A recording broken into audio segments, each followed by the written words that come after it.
अध्यक्ष असल्यामुळे आपण काय सांगाल? हा ऐतिहासिक महोत्सव आहे आणि माननीय गणेश नाईक साहेब हे आपल्या सर्वांचे आवडते दादा यांच्या अध्यक्षतेखाली हा महोत्सव होतो आणि हा महोत्सव एक डिव्हाइन मुवमेंट आहे.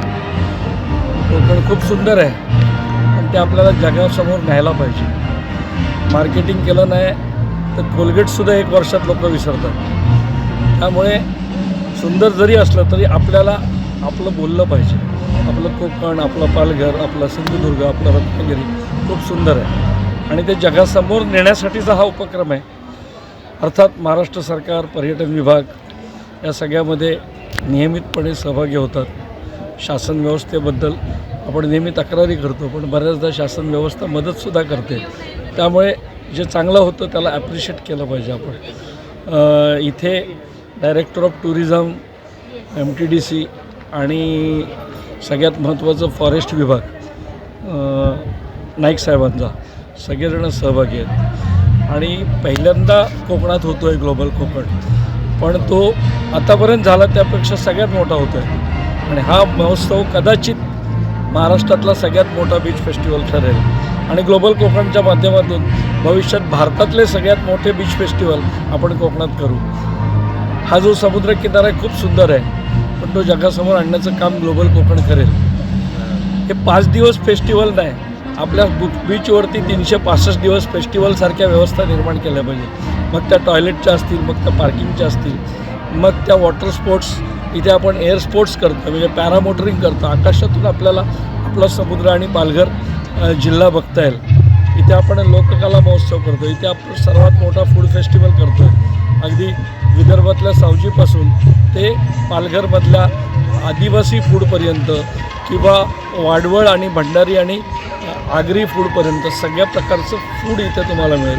इथे खूप मोठा लोककला महोत्सव आहे. रयतेचा राजा असं मोठं नाटक 200 कलावंतांच्या उपस्थितीमध्ये आपण इथे आयोजित करतो आहे आणि खऱ्या अर्थाने छत्रपती शिवरायांचा इतिहास जो नव्या पिढीला कळला पाहिजे. आपल्या मुलांना आपण लहानपणापासून इंग्रजी माध्यम काय झालं आपल्याला माहिती नाही पण शेक्सपियर आणि थेम्स नदी आणि मग दुसरं वर्ल्ड वॉर कधी झालं आणि नेपोलियनने काय केलं यापेक्षा संताजी घोरपडेंनी काय केलं, बाजीराव पेशव्याने काय केलं किंवा धनाजी जाधवांनी काय केलं आणि सर्वोच्च बलिदान त्याग करणाऱ्या संभाजी महाराजांनी काय केलं. देश शिवविचारांमुळे, छत्रपती शिवरायांमुळे कसा वाचला हे आपल्या पुढच्या पिढीला कळलं पाहिजे. आणि म्हणून हा जो रयतेचा राजा कार्यक्रम आहे तो पालघरमधल्या सगळ्या विद्यार्थ्यांनी आणि फक्त विद्यार्थ्यांनी नाही त्यांच्या आईवडिलांनी बघितलं पाहिजे. आणि आपल्या मुलांना महाराजांची पुस्तकं, महाराजांच्या फिल्म्स आणि केवळ महाराज नाही महाराजांमुळे जे घडलेले आहेत, आजही आपण मराठी माणसं चांगला वागतो याचं कारण छत्रपती शिवराय आहेत. त्यामुळे हा संस्कार आपल्या पुढच्या पिढीपर्यंत रुजवला पाहिजे. हा महोत्सव पहिल्या दिवशी 25,000 लोक आले आणि मला खात्री आहे की या महोत्सवाला आजपर्यंत जेवढं नाही कोकणामध्ये मोठा महोत्सव तेवढा महोत्सव होणार.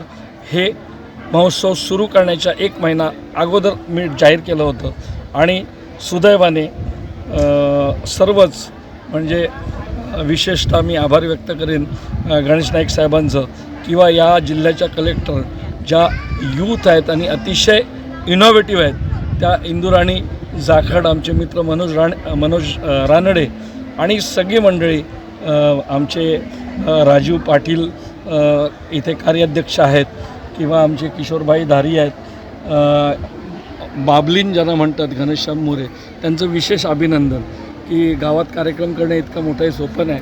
त्यात छोटे रस्ते आहेत, जर पार्किंगची व्यवस्था झाली नाही तर खूप गडबड होईल.